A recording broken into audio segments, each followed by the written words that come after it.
1939. The skies of Europe echoed with a sound never heard before, the shrill, howling siren of a rapidly descending fighter plane. This sound was not just the harbinger of an enemy aircraft, but pure terror itself for the soldiers on the ground.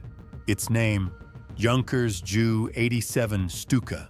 However, what set it apart from all other planes was the cursed siren mounted under its wing, known as the Jericho Trumpet. When a Stuka went into a dive, this siren would emit an uninterrupted scream for minutes as it plummeted toward the earth. From the plains of Poland to the trenches of France, this sound became a nightmare that seeped into the very marrow of every soldier on the front line. It was such a sound that the moment it was heard, everything fell silent. Only the breath of death itself remained. The story of the Stuka is the most striking example of how technology can be used in psychological warfare. German engineers calculated the psychological impact on enemy soldiers as much as the plane's speed and maneuverability. The Jericho Trumpet acted as an amplifier for the sound produced by the propellers cutting through the air during a dive.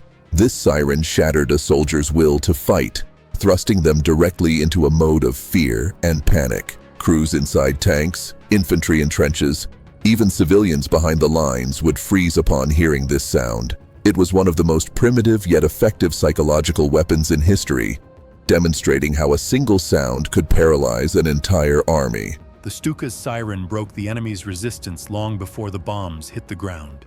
For a Nazi pilot, this siren was a march of victory, while for a soldier in an enemy trench, it was the harbinger of doomsday.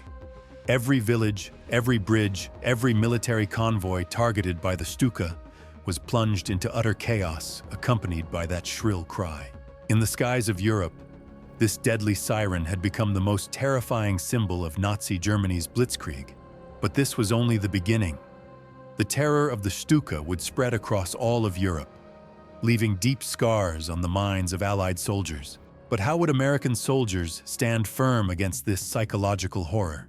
Do you think a psychological warfare tool like the Stuka's siren could still be effective in modern warfare? Or what was the most terrifying war sound you've ever heard of in history?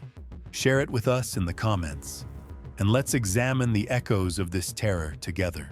To see the continuation of the series and how American engineers silenced this horror, don't forget to subscribe and turn on notifications.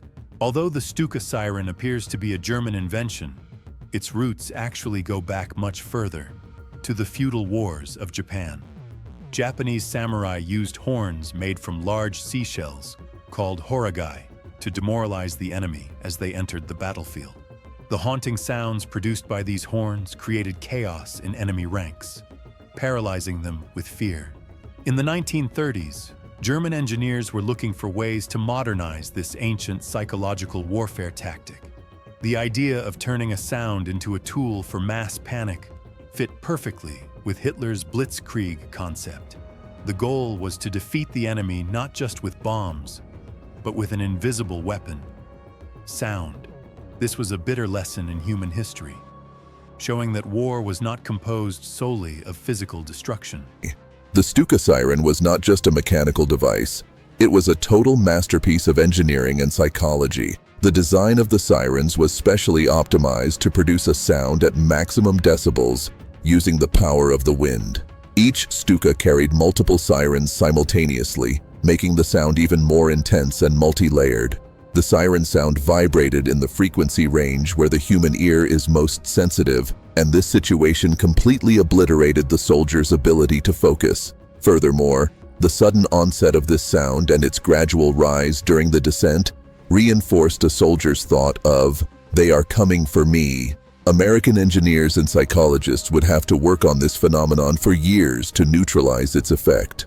While the German engineering genius created this terrible weapon targeting the enemy's mind, it opened a new dimension of psychological warfare. The Stuka siren did not just announce the fall of a bomb. It also awakened the deepest fears of enemy soldiers. For the soldiers in the trenches, every dive was like a game of Russian roulette. Is it my turn this time? This situation was not just a physical threat to American soldiers, but a sinister psychological attack. targeting the unshakable American spirit. However, the Sons of America would stand tall against this dirty game of the enemy and produce their own solutions. From the scorching deserts of North Africa to the rugged mountains of Italy, American soldiers had to face this scream of death from the sky. When a Stuka went into a vertical dive at a 90-degree angle, that cursed siren deafened not only the ears, but the souls as well. For young Americans huddled together in trenches, this sound was a monster screaming that there was nowhere to run. Yet here, the unshakable difference of American military discipline emerged. The Germans had invented this sound to spread fear, but American soldiers managed to turn that fear into a survival instinct. Instead of panicking when the siren wailed, these brave sons of the nation rushed to their anti-aircraft batteries, determined to neutralize the enemy's greatest psychological weapon. So how much of this decibel-level harassment can a human mind endure? American military psychologists noticed an interesting fact in their analysis of the Stuka siren. The sound actually caused more psychological damage than the bomb itself, but this damage was not permanent. The U.S. Army prepared training videos for its soldiers explaining that this sound was merely a wind wheel and carried no physical destructive power. This is the American military genius's way of facing a problem, rationalizing fear with science. Once our soldiers were taught the mechanical structure of this sound, that mystic terror was replaced by the feeling of a target to be defeated. America was tearing the enemy's greatest trump card to pieces through education and knowledge. When the American infantry began to respond to that cry from the sky with a defiant middle finger, the Stuka's spell began to break. The famous American stubbornness, spreading through Allied lines, was shattering the psychological superiority that Nazi engineers had worked on for years. Now, when the Stuka sound was heard, instead of hiding in trenches, the barrels of M2 Browning machine guns were pointed at the sky. The American spirit was defying its enemy with a courage that broke the sound barrier. But to completely end this silent war, American technology had to step in. The Germans thought they could bring the world to its knees with the Stuka's siren, until they faced the masterpiece of the American aviation industry, the P-51 Mustang. No matter how terrifying the Stuka was during its dive, it was no different from a clumsy duck against the speed and firepower of American fighter planes. The American military genius knew that the best way to silence the enemy's psychological weapon was to hunt it down while it was still in the sky. When Mustangs and Thunderbolts appeared as the new masters of the sky, those famous sirens turned from a sound of fear into a cry of desperation. Because now, when that sound was heard, what followed was not a bomb, but a Junkers being torn to pieces by American bullets. The Stuka's greatest weakness was its vulnerability during the dive. American pilots turned the enemy's ritual into an advantage. When a Stuka began to sound its siren, it was actually giving away its position. American radars and patrol planes began to use this sound as a hunter's alarm. This superiority in technology changed the fate of the war. American engineers, with the advanced gun sights and more powerful engines they installed in our planes, wiped the Stuka's empire of fear from the sky. Nazi Germany's greatest pride was melting away in the face of American engineering and piloting skills. The war of sound was over, the war of technology had begun, and America was leagues ahead in this race. As American pilots soared through the sky like hawks, they were also lifting that heavy burden off the shoulders of their brothers on the ground. Now, the Stuka sound meant only one thing to an American soldier: target approaching. The enemy had been struck by its own weapon. Those famous Jericho trumpets were now echoing only as the harbingers of Nazi Germany's collapse. America was announcing the voice of freedom to the whole world, drowning out the enemy's terrifying noise. But the real question was, would the Germans accept this defeat, or would they return with an even darker technology? The Germans relied so heavily on the psychological impact of the Stuka that they never imagined the Allies could provide a physical answer to this monster. But there was one thing they forgot: the secret genius of American laboratories. American engineers were working on a technology that would not just hit the Stuka, but erase it from the sky before it even began its dive. The radio frequency proximity fuse. This was a miniature radar system that didn't require the shell to hit the target. It exploded as it passed by the enemy aircraft. Now, the moment a Stuka pilot opened his terrifying siren and began his dive, he found himself facing not just machine gun bullets, but smart American shells that turned the sky into a ring of fire. The proximity fuse is the second greatest technological secret that changed the fate of the war after the atomic bomb. German pilots could never understand why American anti-aircraft fire was so incredibly accurate. American military intelligence turned the Stuka's famous vertical dive path into an advantage, because when a plane descends vertically, its maneuverability is restricted. Anti-aircraft batteries integrated with American radars calculated the Stuka's trajectory in seconds and detonated those smart shells right at the nose of the aircraft. This was the end of Nazi Germany's psychological warfare. American technology forever drowned out the shrill sound of the Jericho trumpets with the magnificent roar of American gunpowder.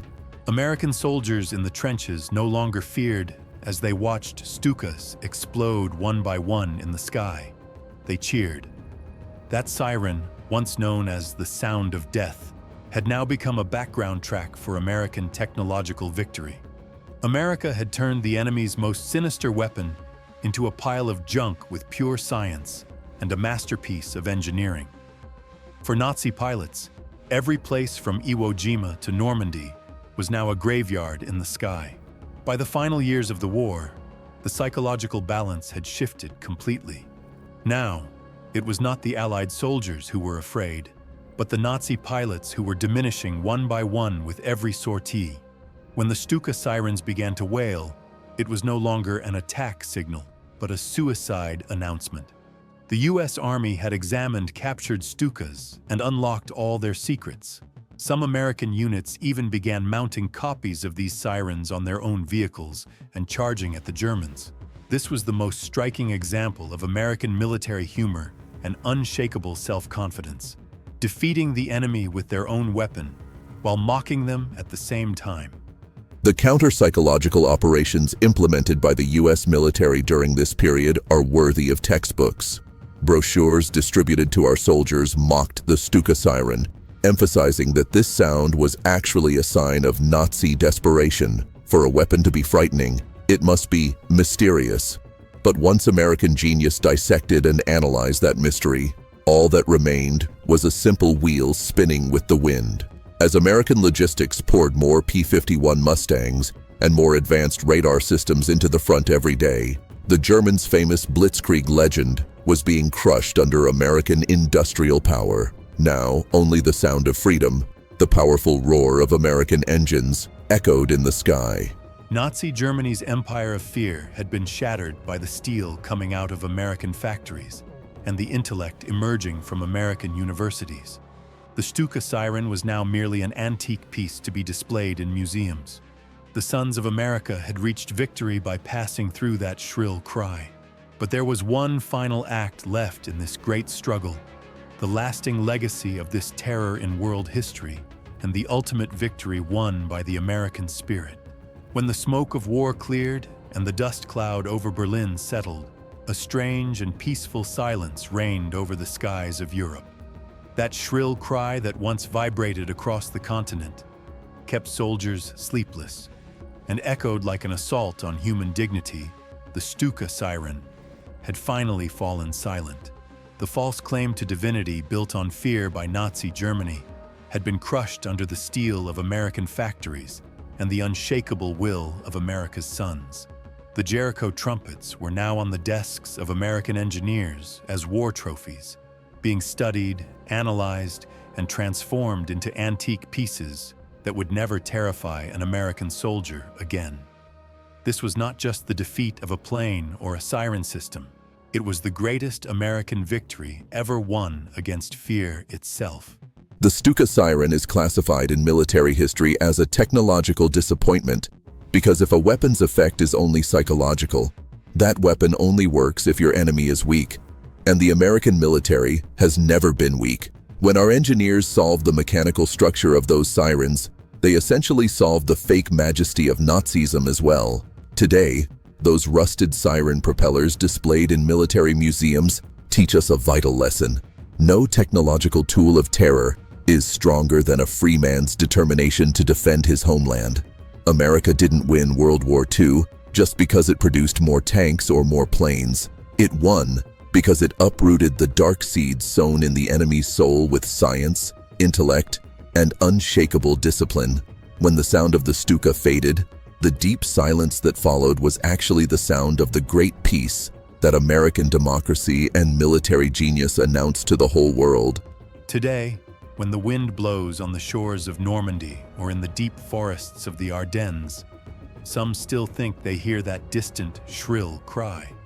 But that sound is now merely a ghost. What is real is the thunder of American artillery that silenced that cry, and the reassuring hum of American jets that claim the skies from one end to the other. When the American soldier heard that maddening siren of the Stuka, he chose to point his barrel at the sky instead of kneeling. This choice is the essence of the steel character that made America the world's only superpower. We didn't just defeat fear, we analyzed fear, melted it in our factories, and built a stronger future out of it. The Stuka siren fell silent because America spoke. And since that day, wherever a tyrant in the world tries to spread fear, they continue to find the unshakable and loud voice of American genius standing against them. My friends, we have watched together the story of the most terrifying cry in the sky, the Stuka siren, and its collapse in the face of American will. History does not write about those who fear, but those who march upon fear. Do you think there are modern technologies today that try to psychologically paralyze us like these sirens once did? Or has humanity finally become immune to such games? Let's discuss this profound topic in the comments. Your thoughts are a treasure to us. As the War Room archives, we will continue to tell the darkest secrets of history and American victories. If you enjoyed this epic of heroism, don't forget to like our video and subscribe to join us. Never mute your voice. Stay in the roar of freedom.